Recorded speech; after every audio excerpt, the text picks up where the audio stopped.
Bien, vamos a avanzar la clase de hoy de estenosis aórtica. Ya en la anterior clase habíamos visto generalidades de todas las valvulopatías.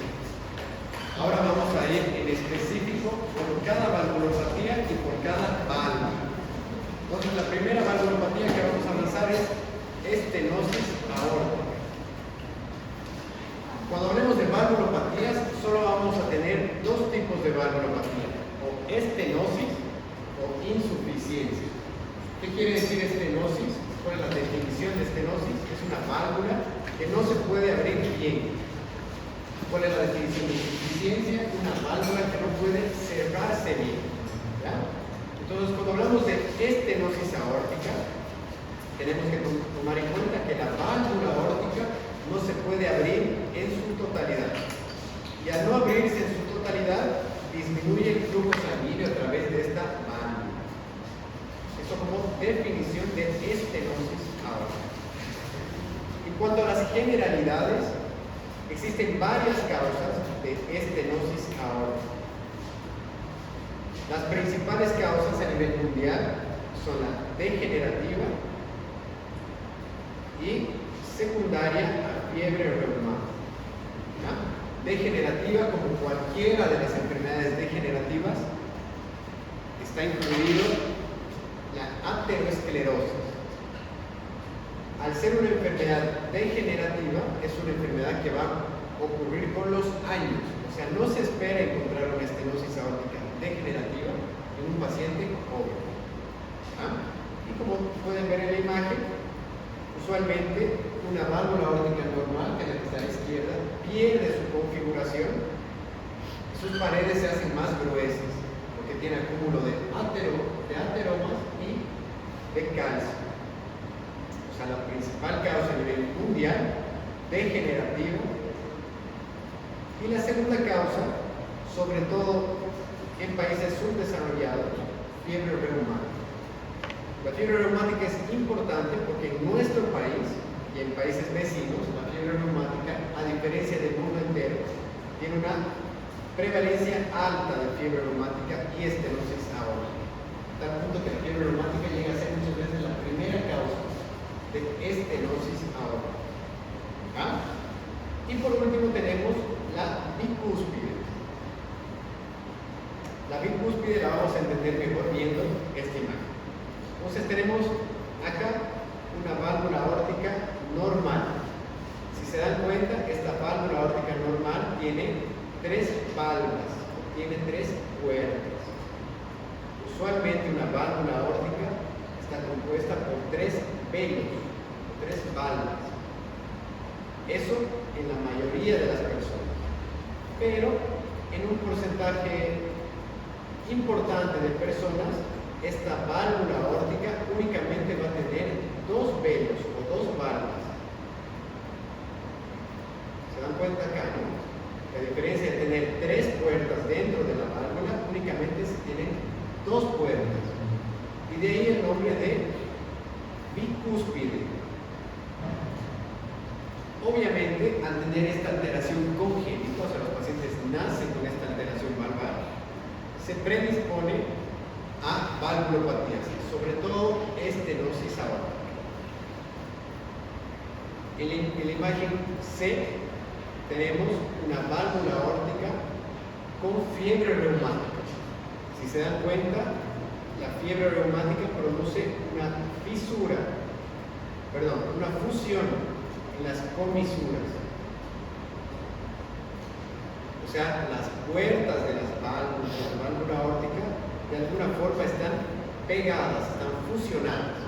Y al fusionarse no permiten que estas válvulas se abran de forma completa. Y se produce una limitación en la apertura de esta válvula. ¿Ya? La segunda causa más común, fiebre reumática. Y en la imagen D tenemos una válvula aórtica degenerativa. En esta válvula aórtica degenerativa se puede ver que existen tres válvulas, o sea, es una válvula normal en su configuración, pero tiene un montón de tejido aterosclerótico alrededor de las válvulas, o sea, un montón de calcio y colesterol. y esto no permite que la válvula se abra con normalidad. Entonces, tres causas importantes, no son las únicas, vamos a ver que existen más causas, pero las causas más importantes: degenerativa, fiebre reumática y bicúspide. ¿Cuál es la principal etiología entonces de la estenosis aórtica? Pregunta de examen. Degenerativa. En todo el mundo, la principal causa es la degenerativa. En nuestro medio, en países subdesarrollados, fiebre reumática. Y al ser la principal causa en todo el mundo de estenosis aórtica, la degenerativa, tenemos que saber cuáles son los principales factores de riesgo para desarrollar una estenosis aórtica degenerativa, ¿no? Y al ser degenerativa, los principales factores de riesgo van a ser los mismos que para hipertensión arterial, que para infarto agudo de miocardio, los mismos factores de riesgo para aneurisma de aorta, etc., ¿no? Hipertensión arterial, dislipidemia, diabetes mellitus tipo 2, tabaquismo, obesidad, o sea, todos los factores de riesgo que entran en la aterosclerosis son factores de riesgo también para desarrollar una estenosis aórtica degenerativa. Y cuando nosotros diferenciamos de acuerdo a las poblaciones, vamos a ver que una población más joven, o sea, adultos entre 30 y 50 años que tengan estenosis aórtica, normalmente van a tener una etiología reumática o una etiología bicúspide. Ya si tenemos una estenosis aórtica en pacientes más viejitos, mayores de 70 años por ejemplo, la causa más común es degenerativa. ¿Ya? Entonces, dos principales causas de estenosis aórtica en jóvenes: reumática, bicúspide. Una principal causa de estenosis aórtica en viejitos, degenerativa. ¿Ya? Cuando hablamos de la fisiopatología de la estenosis aórtica, sobre todo de la estenosis aórtica degenerativa, la fisiopatología es la misma que la fisiopatología del infarto agudo de miocardio. En el infarto agudo de miocardio, sobre todo para que se forme una placa de ateroma, tiene que haber mucho colesterol LDL circulando por el torrente sanguíneo, ¿no? Ese aumento del LDL circulante produce que el LDL migre al interior del vaso sanguíneo, o sea, a la íntima del vaso sanguíneo. Una vez que este LDL migra al interior del vaso sanguíneo, los macrófagos tienen la función de fagocitar estas moléculas de LDL, y un LDL fagocitado por los macrófagos forma las células espumosas, igual que el infarto agudo de miocardio. Una vez formadas las células espumosas, estas células espumosas tienen que estar recubiertas. Están recubiertas normalmente por colágeno y por células musculares lisas. Si el recubrimiento de colágeno y fibras musculares lisas es abundante, se producirá una placa estable. Si el recubrimiento por colágeno y fibras musculares lisas es delgado, se producirá una placa inestable. Lo mismo en la fisiopatología de la estenosis aórtica. Hay células espumosas y placas de ateroma, igual, pero esta vez no están dentro del vaso sanguíneo, sino están en la superficie de la válvula aórtica. Entonces, la fisiopatología de cualquier enfermedad aterosclerótica degenerativa va a ser la misma. ¿Ya? Y un dato importante es que cuando existe una valvulopatía aórtica de etiología reumática, usualmente el paciente va a tener una doble lesión de esa válvula. Es decir, si un paciente tiene una insuficiencia aórtica y una estenosis aórtica también, la misma válvula, lo más común es que se trate de una etiología reumática, a diferencia de una etiología degenerativa, por ejemplo, que solamente produce estenosis aórtica. Donde existen dos lesiones en la misma válvula, entonces, lo más común es que se trate de una etiología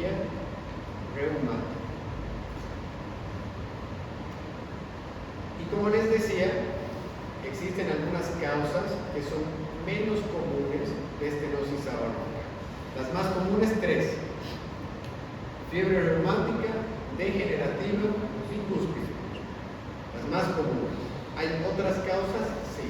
Por ejemplo, artritis reumatoide, enfermedad de Payet, radioterapia, quimioterapia, etc. Que son causas mucho menos comunes. ¿Es necesario que sepan? Sí. Pero esto no lo voy a preguntar en su examen, así que solamente para que tengan un conocimiento general. ¿Ya? ¿La estenosis aórtica produce síntomas? Evidentemente sí. Existe una triada clásica de síntomas de estenosis aórtica. ¿Se acuerdan? En la anterior clase les había mostrado que los síntomas son un marcador importante para realizar tratamiento de las valvulopatías, ¿no? ¿Por qué son importantes los síntomas en la estenosis aórtica? Si se fijan acá, tenemos un periodo latente, o sea, este periodo latente es un periodo que el paciente tiene una enfermedad valvular, pero no tiene síntomas. Entonces su sobrevida es bastante igual al resto de las personas. Ya cuando los pacientes desarrollan síntomas, la sobrevida disminuye de forma considerable. Entonces, en todo paciente que tenga síntomas a consecuencia de una valvulopatía, normalmente hay que tratarlo lo más antes posible. Y los síntomas que pueden tener los pacientes con estenosis aórtica usualmente son 3 importantes. Angina de pecho, o sea, dolor torácico parecido a un infarto, síncope y síntomas de insuficiencia cardíaca, o sea, disnea. Entonces, si tienen un paciente con cualquier valvulopatía con disnea, quiere decir que tiene mucho riesgo de fallecer en un tiempo determinado de años.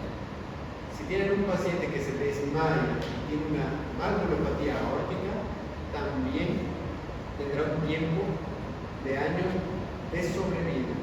Si un paciente tiene dolor de pecho a consecuencia de una valvulopatía aórtica, igual. ¿Ya? Y esto es pregunta de examen, así que anótense.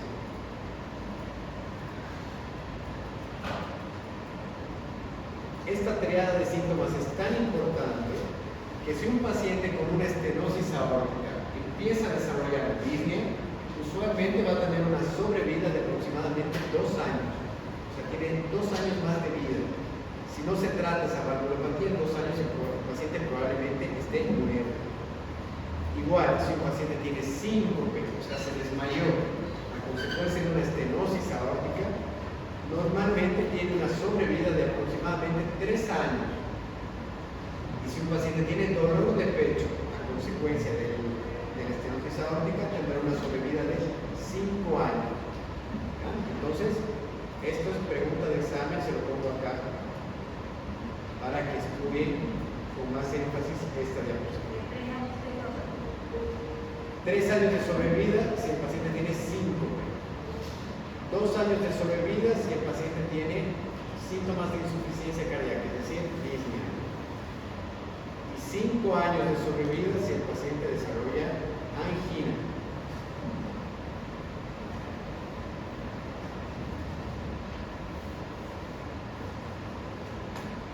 Teniendo en cuenta esto, ¿cuál creen que es el síntoma más común en la estenosis aórtica? Exacto, disnea, ¿no? La mayor parte de los pacientes recién va a acudir a consulta por disnea, por imposibilidad de realizar sus actividades diarias, por cansancio extremo. O sea, la disnea es el principal síntoma de la estenosis aórtica. ¿Y cómo explican la disnea en estos pacientes? Únicamente por aumento de las presiones del ventrículo izquierdo que repercute sobre el pulmón. O sea, tenemos el corazón acá, la válvula aórtica, que está cerrada cuando debería estar abierta. Si el corazón tiene que hacer más fuerza para expulsar la sangre por esta válvula aórtica, obviamente la presión en el ventrículo izquierdo va a aumentar. Y al aumentar la presión dentro del ventrículo izquierdo, también va a aumentar la presión dentro del aurículo izquierdo y de forma retrógrada aumentará la presión sobre los pulmones. Si aumenta la presión sobre los pulmones, va a dificultar la difusión de líquido y de aire, o sea, el intercambio gaseoso. Y eso se traduce clínicamente como disnea. Entonces, la principal manifestación clínica de los pacientes con estenosis aórtica, disnea. ¿Por qué? Por aumento de las presiones del ventrículo izquierdo que repercute de forma retrógrada sobre el capilar pulmonar. ¿Por qué creen que los pacientes con estenosis aórtica van a tener angina o dolor de pecho típico? ¿Por qué creen? ¿Cómo un paciente con estenosis aórtica va a tener dolor como si estuviese infartado? Por la isquemia, por la disminución. ¿Quién sabe? ¿Quién tiene una idea? Cuando hablábamos de fisiopatología del infarto, teníamos que ver que los síntomas se producen por un desequilibrio entre la demanda y oferta de oxígeno. Por ejemplo, en un infarto tenemos una arteria que está ocluida. Y si la arteria está ocluida, la oferta de oxígeno va a ser menor. Y si se produce un desequilibrio entre la oferta y la demanda, se va a producir síntomas de isquemia, o sea, dolor de pecho. En este caso, tenemos un desequilibrio entre la oferta y la demanda de oxígeno, pero ya que el ventrículo izquierdo tiene que hacer más fuerza para bombear la sangre, tiene que consumir más oxígeno. Entonces, la demanda de oxígeno está incrementada, ¿no? Y la oferta de oxígeno se mantiene igual. Si existe una demanda de oxígeno mayor, la oferta muchas veces va a quedar insuficiente. Y si se produce este desequilibrio entre demanda y oferta, se van a desarrollar síntomas de isquemia, o sea, de dolor de pecho. Entonces, cada vez que se pregunten por qué hay dolor anginoso en cualquier enfermedad, desequilibrio entre oferta y demanda de oxígeno. El infarto produce una oferta disminuida, porque la arteria está tapada. Y la estenosis aórtica produce una demanda aumentada. ¿Por qué? Porque la fibra miocárdica del ventrículo izquierdo consume más oxígeno porque tiene que hacer más fuerza para expulsar la sangre. Entonces, la demanda aumenta y la oferta se mantiene igual y se producen los síntomas de angina, dolor anginoso. Y por último tenemos el síncope. ¿Por qué creen que un paciente con estenosis aórtica puede desarrollar síncope? Que se va a desmayar. Por la falta de oxígeno en el sistema nervioso. ¿Pero por qué? ¿Por qué creen? ¿Por qué creen que puede haber menos oxígeno en el cerebro? Por el bajo gasto que está teniendo. Bien, exacto, ¿no? Entonces, ¿se acuerdan que la fórmula para calcular la presión arterial era resistencia vascular periférica por gasto cardíaco o el débito cardíaco, ¿no? En pacientes que no hacen ninguna actividad física, la resistencia vascular periférica va a estar alrededor de 1200 minas, más o menos. Y el gasto cardíaco se mantiene igual en todos los pacientes, ¿no? Aproximadamente 5.9. Ya en pacientes que hacen alguna actividad física, no quiere decir correr, trotar, nada, sino subir un poco las gradas, sobre todo si son pacientes mayores. Subir gradas, caminar con bolsas de basura, caminar con compras de mercado, etc. La resistencia vascular periférica disminuye. Es normal, porque el ejercicio produce una vasodilatación de las arterias.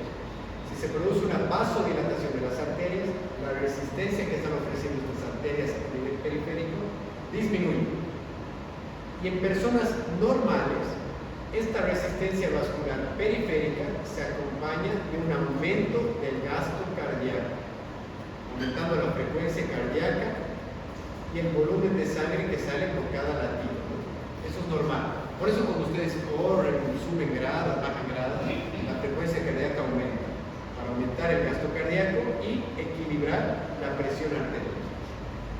Pero si tenemos un paciente que tiene estenosis aórtica y realiza un ejercicio físico, como cualquier paciente, su resistencia vascular periférica va a disminuir porque se produce una vasodilatación periférica, pero su gasto cardíaco no se va a modificar, porque al final el orificio por donde sale la sangre es tan estrecho que no hay mucha variación en el trabajo cardíaco, en el débito cardíaco, etc.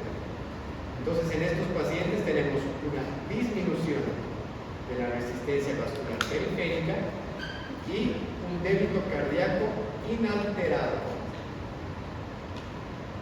Y sobre la presión arterial, tener un gasto cardíaco inalterado en la resistencia vascular periférica baja se traduce en una hipotensión arterial que se manifiesta de forma periférica. Y el principal órgano donde se manifiesta es el cerebro, produciendo síncopes.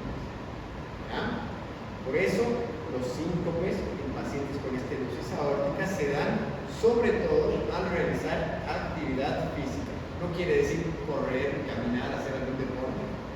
Simplemente un viejito que normalmente está en reposo se ponga a hacer alguna actividad física un poco más extenuante, ya va a tener un desequilibrio entre el débito cardíaco y la resistencia vascular periférica.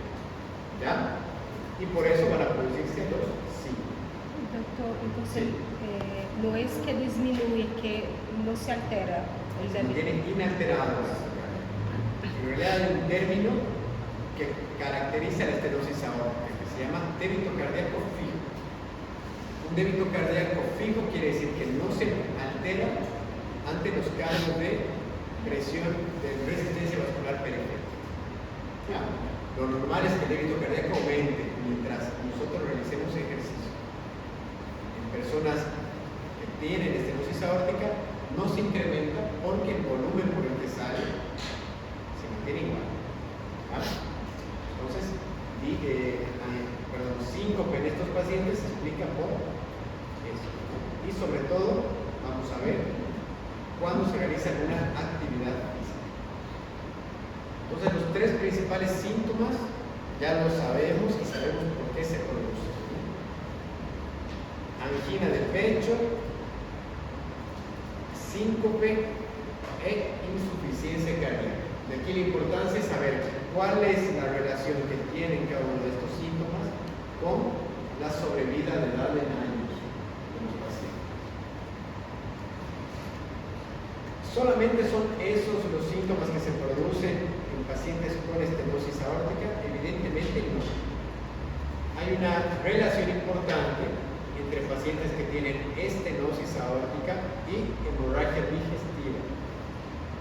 Y esa relación tiene un nombre que se llama síndrome de Haydn.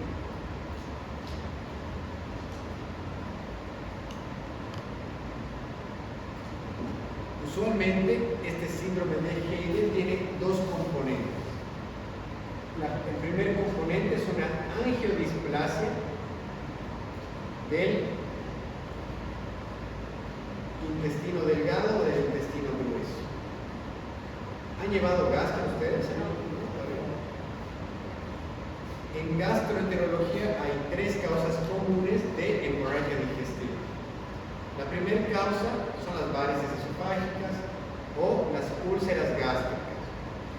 Una segunda causa de hemorragia digestiva son las angiodisplasias, o sea, una alteración en los capilares sanguíneos del intestino delgado. Entonces hay pacientes que tienen angiodisplasia, pero que esa angiodisplasia se mantiene sin producir muchas alteraciones porque tienen los sistemas de coagulación, o sea, los factores de coagulación intactos. Pero algunos pacientes que por mala suerte tienen angiodisplasia y desarrollan estenosis aórtica, el mismo hecho de que la sangre al pasar por la válvula aórtica adquiere un flujo turbulento, va a desnaturalizar los factores de von Willebrand. O sea, va a consumir los factores, digamos así, de coagulación. Entonces, si sumamos consumo de los factores de coagulación más una predisposición por la angiodisplasia a ser hemorragia digestiva, se traduce en hemorragias digestivas importantes. ¿Ya? Entonces, este síndrome de Heyde se estudió más o menos en 1996 y se vio una relación importante en aquellos pacientes que tenían angiodisplasia pero no tenían síntomas y por algún azar del destino posteriormente hicieron estenosis aórtica y recién empezaban a presentar hemorragias digestivas y se relacionó con la desnaturalización de los factores de von Willebrand. Entonces es importante que este síndrome de Heyde lo tengan en cuenta siempre.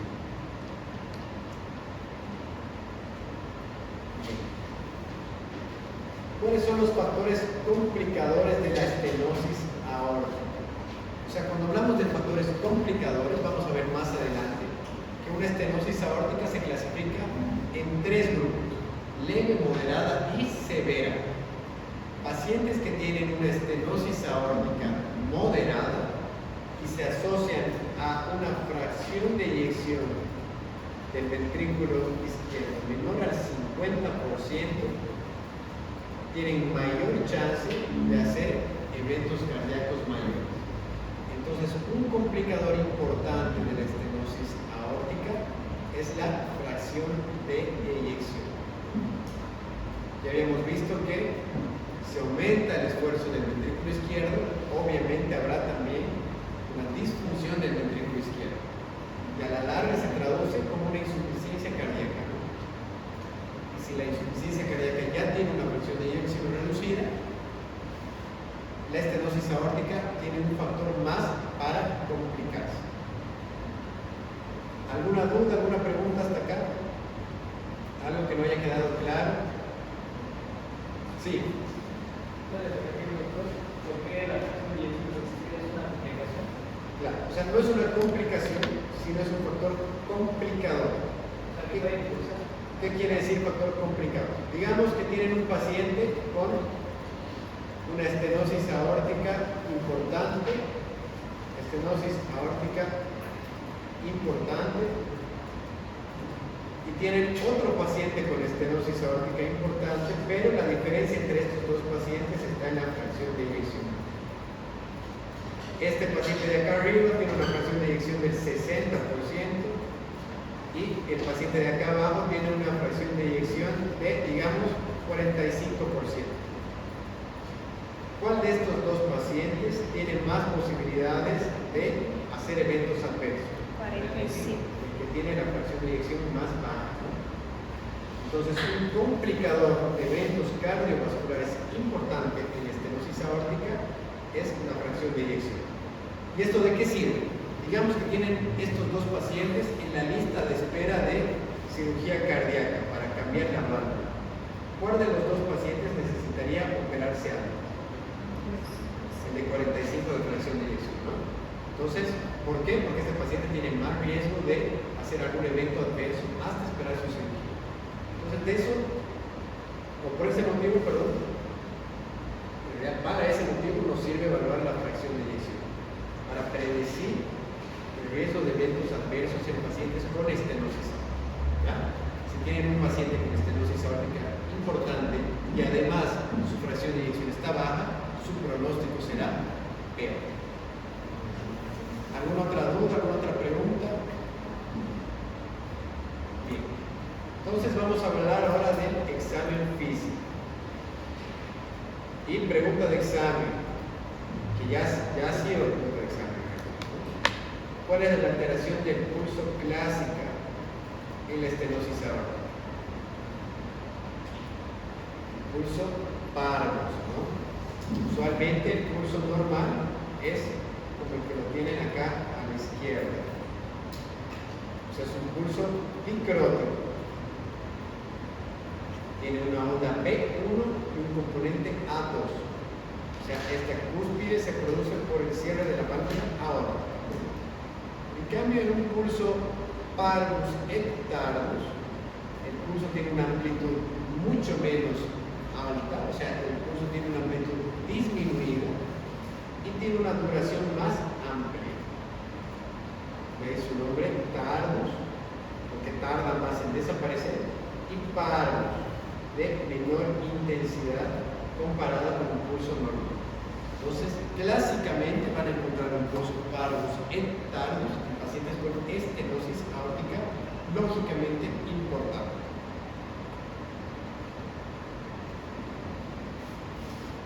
Este caso clínico les va a ayudar a entender más o menos cómo se produce el soplo, ¿no? Entonces,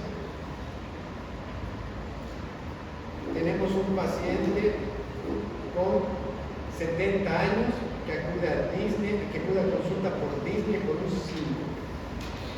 En el examen físico vemos sus signos vitales bastante normales y en la auscultación tenemos un soplo sistólico eyectivo. Cuando hablamos de soplos sistólicos y diastólicos tenemos que ubicar los dos sonidos cardíacos, ¿no? Primer sonido cardíaco, segundo sonido cardíaco, primer sonido cardíaco. Entre el primer y el segundo sonido cardíaco tenemos la sístole. Y entre el segundo y el primer sonido cardíaco, diástole. El pulso de la estenosis aórtica es el soplo de la estenosis aórtica es un soplo sistólico. Igual, pregunta de examen, ¿no? Es un soplo sistólico. Y este soplo sistólico tiene la característica de ser eyectivo. Y al ser eyectivo tiene una morfología clásica en diamante.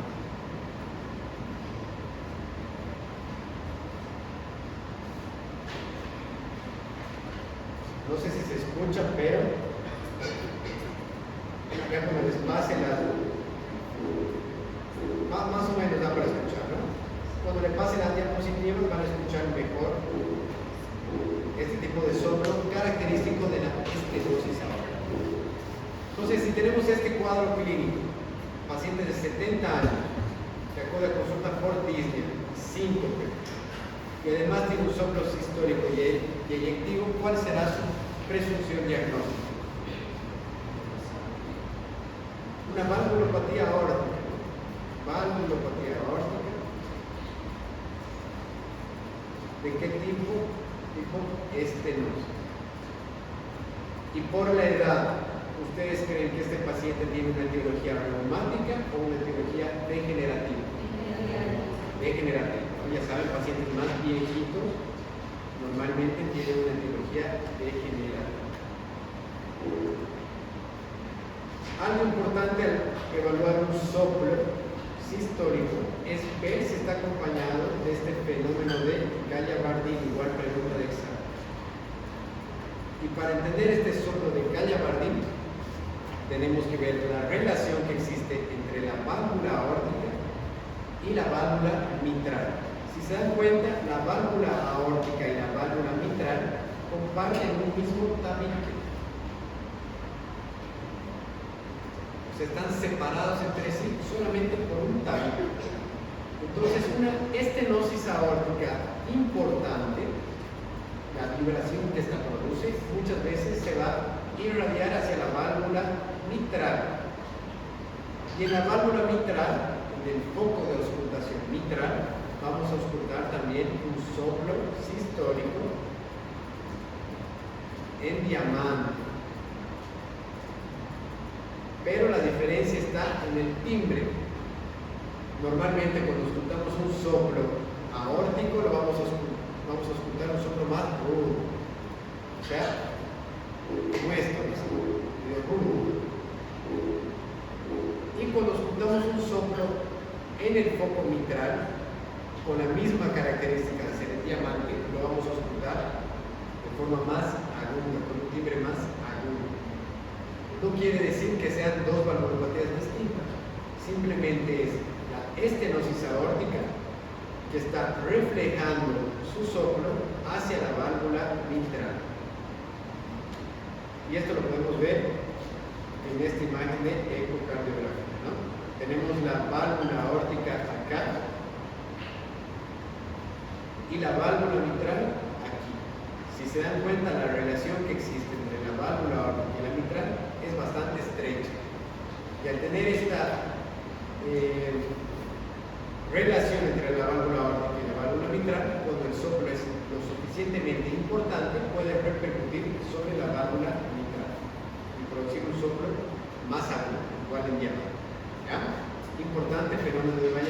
ya fue una pregunta de examen, probablemente sea otra vez pregunta de examen para estenosis aórtica.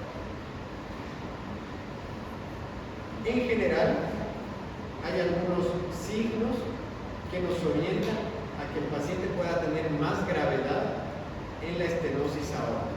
O sea, cuando se reúnen estos signos clínicos, usualmente podemos decir que el paciente tiene una estenosis aórtica importante. ¿Cuáles son? Pulso parvus et tardus. O sea, un pulso normal no descarta una valvulopatía importante, pero si captamos un pulso parvus en un paciente, probablemente estemos delante de una estenosis aórtica importante. Si el paciente tiene el pulso normal, probablemente no sea una estenosis aórtica importante. ¿Ya? De la misma forma, el fenómeno de Gallia-Bardini. El fenómeno de Gallia-Bardini es propio de la estenosis aórtica importante o severa. Estenosis aórtica leve o moderada normalmente no tiene el fenómeno de Gallia-Bardini. Cuando veíamos las alteraciones del segundo sonido cardíaco, el segundo sonido cardíaco tiene dos componentes, ¿se acuerdan, no? ¿Cuáles son los dos componentes del segundo sonido cardíaco? El componente aórtico 2 y el componente pulmonar 2. Obviamente, las válvulas del lado izquierdo trabajan con mayor presión, o sea, se cierran más rápido. Y las válvulas del lado derecho, o sea, la pulmonar, trabaja con menor presión, por eso se cierra más lento. Y por eso lo podemos escuchar de forma desdoblada, porque se cierra más temprano que la otra. Entonces, cuando hablamos de un desdoblamiento paradoxal, quiere decir que, al contrario de la normalidad, que auscultamos un desdoblamiento solamente en inspiración del segundo sonido cardíaco, el desdoblamiento paradoxal es cuando lo auscultamos en expiración. Y en la expiración, estamos aumentando el flujo por el ventrículo izquierdo. Si tenemos una insuficiencia, una estenosis aórtica, estamos produciendo a la larga una disfunción del ventrículo izquierdo. Si sobrecargamos la función del ventrículo izquierdo, estamos retrasando el cerrado de la válvula aórtica. De esa forma, el desdoblamiento será inverso a la normalidad. Y lo mismo pasa con la fonesis del segundo sonido cardíaco. ¿Se acuerdan de la primera válvula que les mostré, ¿no? Una válvula bien degenerada, que tenía acumulación de calcio. Esta válvula aórtica, al no poder moverse de forma normal, tampoco va a producir un sonido cardíaco amplio. Entonces, normalmente en pacientes que tienen una estenosis aórtica severa por una etiología degenerativa, la fonesis del segundo sonido cardíaco va a estar deprimida, o sea, no se lo va a auscultar bien porque la válvula ya está mal, no se abre bien, no se cierra bien, y al no abrirse y cerrarse no va a producir los sonidos cardíacos característicos. ¿Ya? Entonces, al examen físico hay algunas situaciones que nos pueden hacer sospechar gravedad de la estenosis aórtica. Obviamente, para diagnosticar la gravedad utilizamos estudios complementarios. Dentro de los estudios complementarios, estudios de rutina que tienen que tener todos los pacientes, electrocardiograma. Y en el electrocardiograma no vamos a poder diagnosticar estenosis aórtica, pero sí vamos a ver algunas consecuencias del aumento de presión del ventrículo izquierdo. Por ejemplo, sobrecarga del ventrículo izquierdo.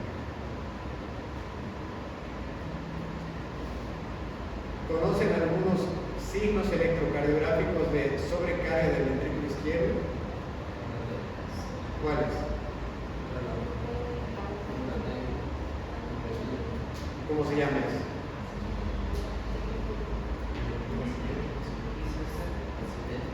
esto va a ser tarea para ustedes, para empezar.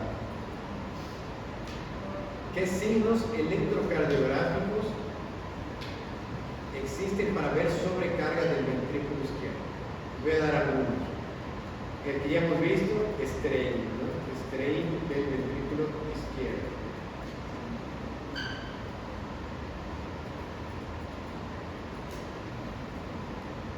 ¿Qué otro conocen?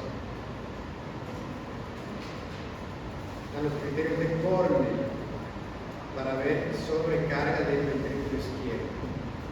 Los que todo el mundo conoce, los criterios de Sokolov.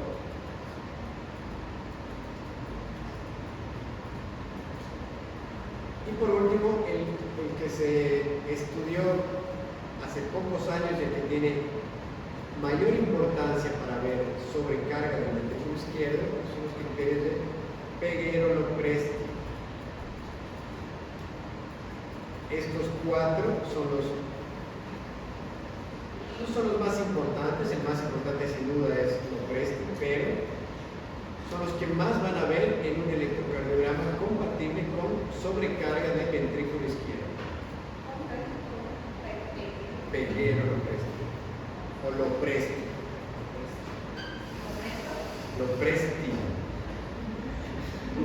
Cornell, Sokolov, Lopresti y Strain. Todos estos criterios son electrocardiográficos, o sea, van a ver estos criterios, van a buscar estos criterios en internet y se van a dar cuenta que solamente viendo el electrocardiograma nos pueden hacer sospechar de una sobrecarga del ventrículo izquierdo. Y de igual forma, si aumentó la presión en el ventrículo izquierdo, probablemente la presión dentro de la aurícula izquierda también va a estar aumentada. Y vamos a evidenciar signos de sobrecarga de aurícula izquierda. ¿Qué signos de sobrecarga de aurícula izquierda conocen? En el electro. También tarea. Son dos importantes. El primero, Morris. Bueno, hay varios en realidad, ¿no? Morris es el más importante. Y obviamente, un criterio en el electrocardiograma para ver sobrecarga de la aurícula izquierda es evidenciar una onda P mitral, ¿no? Una onda P con una duración un poco mayor, con una morfología en joroba de camello. Pero hay otro criterio que se llama Morris, y van a investigar también dónde se ve Morris. Facilito, es una línea.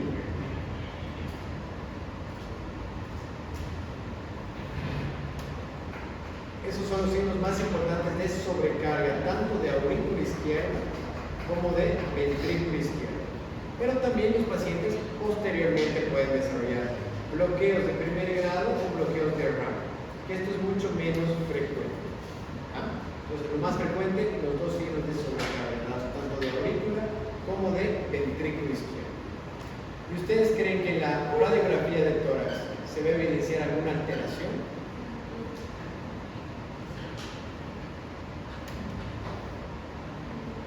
¿Qué creen? ¿Sí o no? Sí.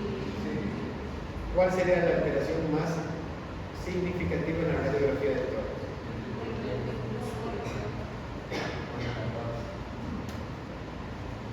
O sea, sobrecarga del ventrículo izquierdo, dilatación del ventrículo izquierdo. ¿Qué más? ¿Qué más vería? En realidad, cuando ustedes hablan de cardiopatías en general, la repercusión del corazón, digamos que este es el ventrículo izquierdo, ¿ya?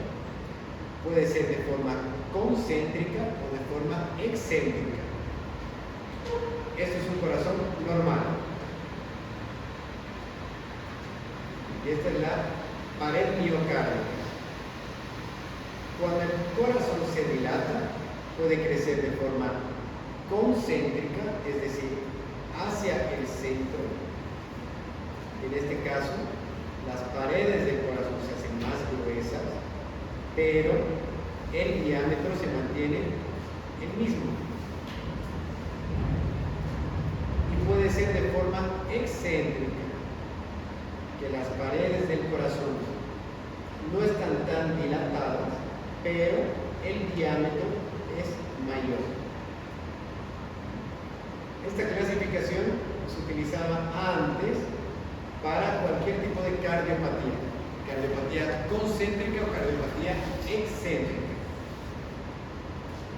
Concéntrica quiere decir que el corazón crece, digamos, hacia adentro, o sea, las paredes del corazón se hacen más gruesas. Excéntrica, que el corazón se dilata, o sea, crece hacia afuera. ¿Ustedes creen que la estenosis aórtica se produce una cardiopatía concéntrica o una cardiopatía excéntrica? Si les estoy diciendo que el corazón tiene que hacer más fuerza para bombear la sangre. Si hay más fuerza para bombear la sangre, el músculo se dilatará o aumentará de grosor. Aumenta de grosor. Y al aumentar de grosor, ¿crece hacia adentro o crece hacia afuera? Hacia adentro. Entonces, la estenosis aórtica produce una cardiopatía concéntrica. O sea, las paredes del ventrículo izquierdo se mantienen más gruesas. Y si el crecimiento es hacia adentro, usualmente la silueta cardíaca va a estar del tamaño normal. No va a haber una dilatación de cavidad, pero sí va a haber una sobrecarga de presión. Sí podrían observar una dilatación de aurícula. Normalmente, como en esta imagen, se da cuenta que la tráquea está un poco desviada hacia la derecha y los bronquios están teniendo una amplitud un poco mayor. O sea, en la radiografía del tórax no vemos en estenosis aórtica una dilatación del ventrículo, pero sí podemos ver signos de sobrecarga de aurícula, como una complicación del aumento de la presión del ventrículo izquierdo. ¿Ah? O sea, la radiografía del tórax para estenosis aórtica muy inespecífica. Para eso tenemos la ecocardiografía. La ecocardiografía nos permite ver el corazón por dentro y el funcionamiento de las válvulas. Entonces, fíjense en la primera imagen, tenemos una válvula aórtica normal. ¿Cuántas válvulas ven dentro de esta válvula aórtica? 3. Normalmente se ve este signo, del famoso signo de Mercedes-Benz. Se fijan que la válvula tiene 3 válvulas, 3 puertas, y se abre de forma normal.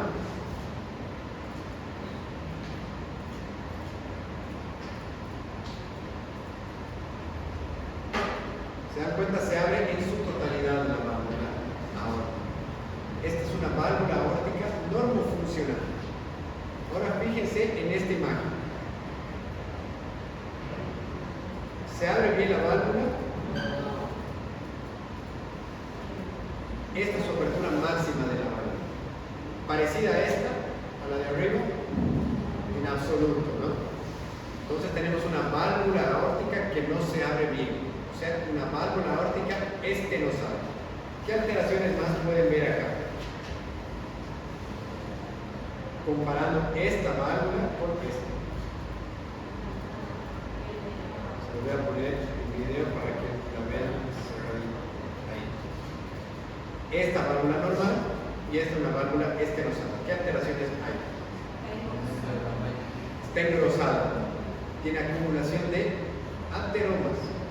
Será de etiología degenerativa, reumática, degenerativa. ¿Y qué más pueden ver acá? ¿Qué más pueden percibir? ¿Cuántas válvulas están bien? ¿Cuántas puertas?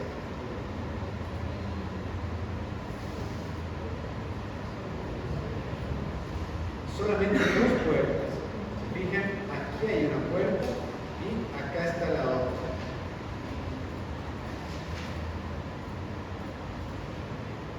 ¿Fijan? No es una imagen parecida a esta, para nada. Las válvulas están más gruesas, no se abren bien y aparte solamente tiene 2 válvulas, 2 puertas. Entonces, esta es una válvula bicúspide y a su vez tiene acometimiento degenerativo, o sea, placas de ateroma que están ocasionando que la válvula no se abra bien. Ahora fíjense esta válvula de acá.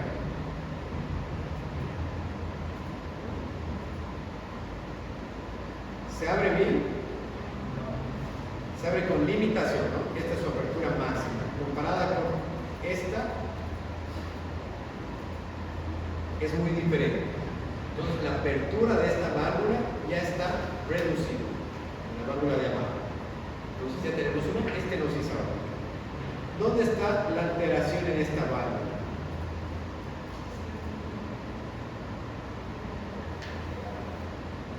Antes, ¿cuántas puertas tiene?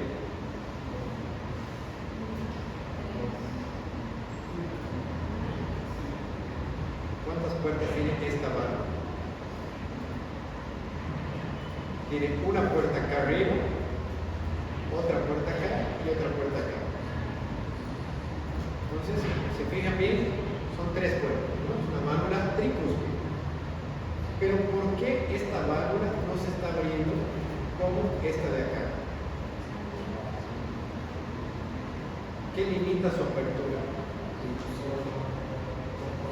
¿Quién sabe? Fíjense en las uniones de las válvulas. Acá. Estas uniones están fusionadas. ¿Se fijan? Esta válvula tiene una fusión de las comisuras. Y al tener una fusión de las comisuras, no permite que la válvula se expanda al abrirse con normalidad. Tenemos un caso acá de fiebre reumática, o sea, esto es una estenosis aórtica de etiología reumática. Da del medio, estenosis aórtica de etiología degenerativa y cúspide. Y acá tenemos una válvula aórtica normal. Entonces, fíjense bien las alteraciones en la ecocardiografía de cada válvula. La ecocardiografía es el diagnóstico, es el estudio complementario que nos permite saber con precisión qué tipo de valvulopatía es y cuál será la gravedad. Entre esta y esta, ¿cuál está más grave? Solo a simple vista. Esta, ¿verdad? Esta tiene una apertura mucho más reducida que esta. Entonces la gravedad se ve de forma directa mediante la ecocardiografía. ¿Y cómo vemos la gravedad de la ecocardiografía? Por el área valvular normal. O sea, la apertura de la válvula aórtica normalmente tiene un diámetro de, un tamaño de 4 centímetros cuadrados. A partir de esta apertura de la válvula, podemos calcular la gravedad de la estenosis aórtica. Entonces, de esta tabla, solamente fíjense en esto, área valvular, nada más. El resto pasen por ahí. Área valvular normal de una persona sana, saludable, sin ninguna enfermedad, 4 centímetros cuadrados. De una persona que tiene una estenosis aórtica, el área valvular es menor a 1 centímetro cuadrado. Y si tiene estenosis aórtica, pero esta área valvular es mayor a 1.5, leve. Y acá lo que les voy a preguntar es esto: área valvular, 1 centímetro cuadrado, fácil para memorizarse, ¿no? Dentro de la clasificación de estenosis aórtica, el área valvular es el parámetro más importante para definir la gravedad. ¿Cuánto es el parámetro cuánto es el límite superior para definir una estenosis aórtica grave? Respuesta: 1 centímetro cuadrado. O sea, lo estoy resaltando. Ya les he dicho la pregunta que voy a hacer, etcétera, para que no falle. 1, no solamente de 1. Lo normal, 4 centímetros. Una persona que tiene una estenosis aórtica grave tiene solamente 1 centímetro cuadrado. ¿Ya? Entonces, ecocardiográficamente podemos sacar cualquiera de estos datos, gradientes, velocidades, etc. Pero el más importante, área valvular. O sea, si la apertura de la válvula es menor a 1 centímetro cuadrado, severa. Si es mayor a 1 centímetro, pero menos de 1.5, moderada. Y si es mayor a 1.5, leve. ¿Ya? Entonces, estenosis aórtica, electrocardiografía, área valvular en centímetros cuadrados. Y a partir de esta clasificación podemos tener la clasificación evolutiva, la misma que habíamos visto en la anterior clase, ¿no? Pacientes con una estenosis aórtica estadio A son pacientes únicamente que tienen factores de riesgo. Por ejemplo, un paciente que tiene una válvula bicúspide, que haya nacido con una válvula bicúspide, ¿tiene factor de riesgo? Sí. Pero si no ha desarrollado una valvulopatía, estará dentro de un estadio A. El estadio B es aquel paciente que ya tiene una valvulopatía, pero discreta o moderada. Es decir, con un área valvular entre 1.5, entre 1 a más de 1.5. De eso, para eso nos sirve la ecocardiografía. Ya los pacientes en estadio C tienen una valvulopatía importante, o sea, un área valvular menor a 1 centímetro cuadrado, pero que no tienen síntomas. Y ya los pacientes en estadio D son pacientes que tienen una valvulopatía importante, o sea, área valvular menor a 1 centímetro cuadrado, y ya están desarrollando síntomas, o sea, disnea, síncope o angina, ¿no? Cualquiera de esos tres. Si el paciente tiene síntomas y área valvular menor a 1, estadio B. Y dentro de estos estadios, ¿cuándo ustedes pedirían al paciente que se opere? ¿En qué estadio? Exacto, C y D. C y D. A los del estadio D, siempre. Que se operen siempre, ¿no? Porque ya tienen síntomas. Si ya tienen síntomas, su mortalidad aumenta dependiendo del síntoma que tienen. Y los pacientes en estadio C, que tienen una valvulopatía importante, pero que son asintomáticos, ¿los operarían o no? ¿Decidirían cambiarle su válvula? ¿Qué opinan? Y si deciden cambiarle su válvula, ¿qué factor sería el más importante para definir si los van a operar o no? El que me responda le aumento el punto de su examen. Así directo, ahorita les aumento 2 puntos. A ver. En esta tabla nos permite guiar el tratamiento, ¿no? Estadio D, se operan todos, porque son pacientes que ya tienen síntomas. Si tienen síntomas, su mortalidad aumenta y tienen ya una valvulopatía importante, o sea, son severos. En estadio C, ya son severos, tienen una valvulopatía importante, pero no tienen síntomas. O sea, en general no se opera, no se necesita cambiar la válvula aún, salvo tengan un factor importante. ¿Cuál es ese factor?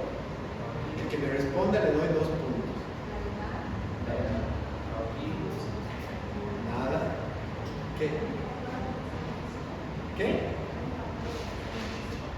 No. ¿Qué factor? ¿O qué condición?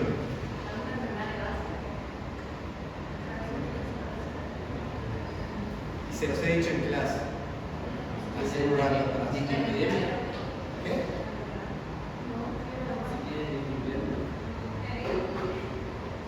¿Qué les haría pensar que este paciente que tiene valvulopatía importante y está asintomático, le conviene operarse?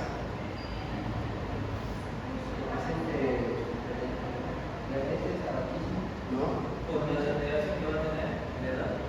La edad, ¿no? ¿Quién ha dicho que se lesione? Bien, fracción de eyección, fracción complicador. Entonces, la fracción de eyección, si tienen un paciente con valvulopatía importante, está asintomático y su fracción de eyección está baja, o sea, ya tienen disfunción del ventrículo. ¿No has dicho? ¿Verdad? Ya, entre las dos. ¿Tienes su examen? Trae tu examen, te voy a poner cuánto. Y un bolígrafo. Fracción de eyección. Eso lo puedo sacar.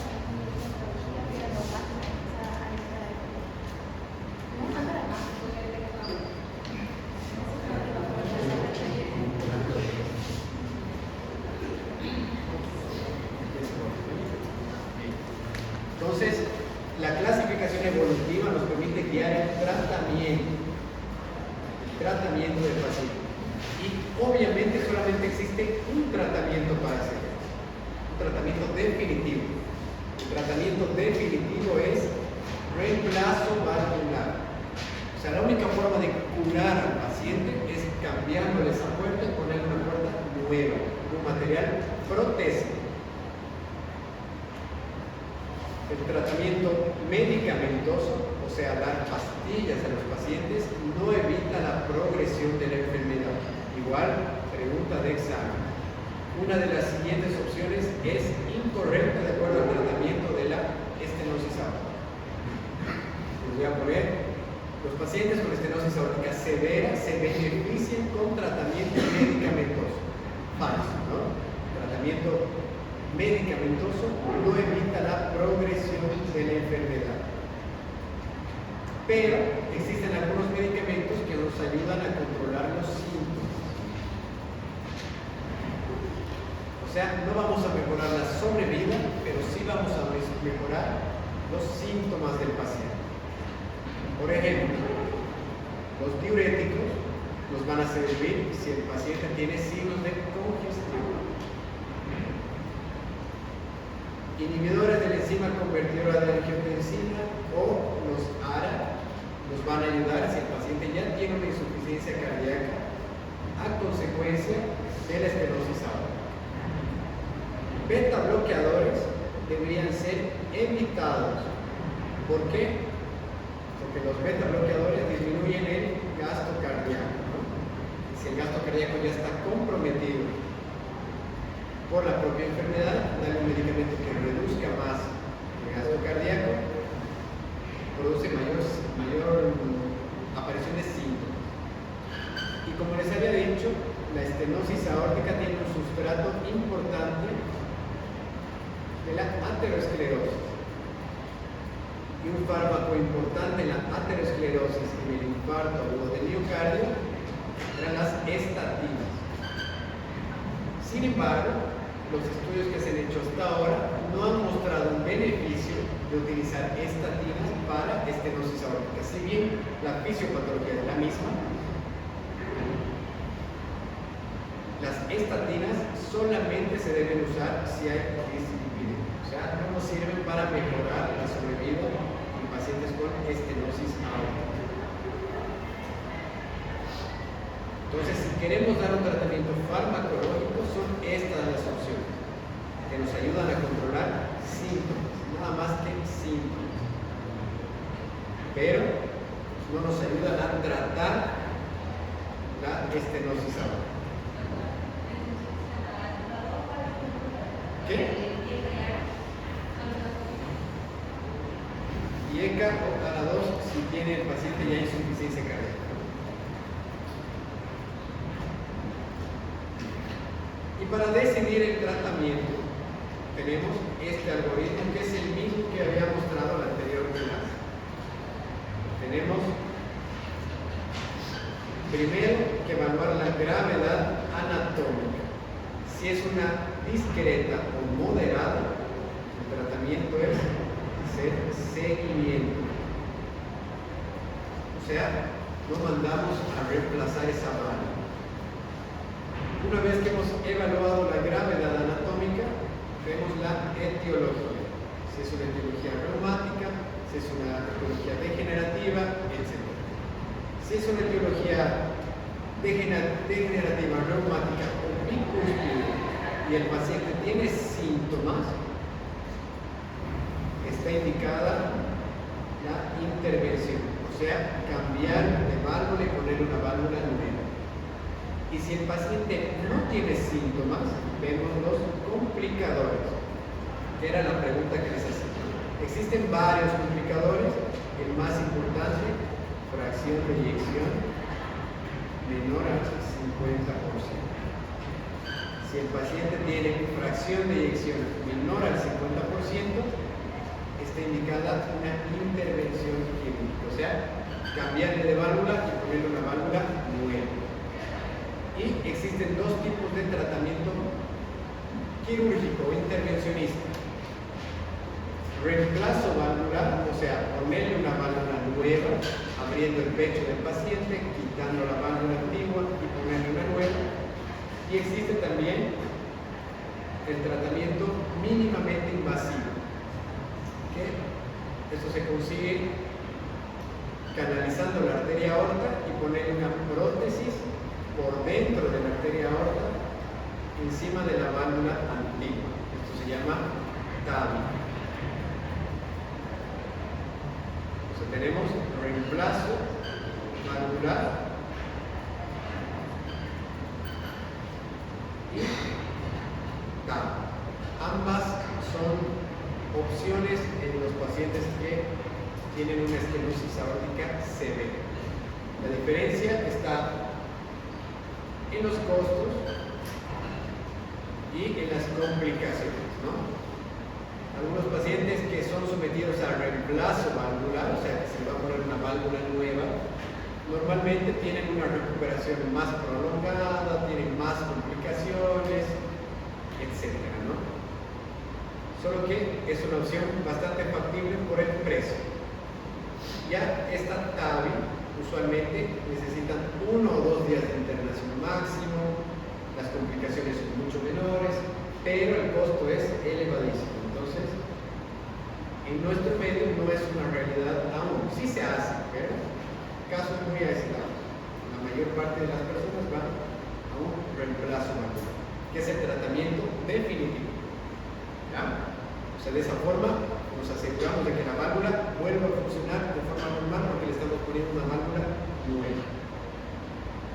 ¿Dudas, preguntas? ¿Algo que no haya quedado claro?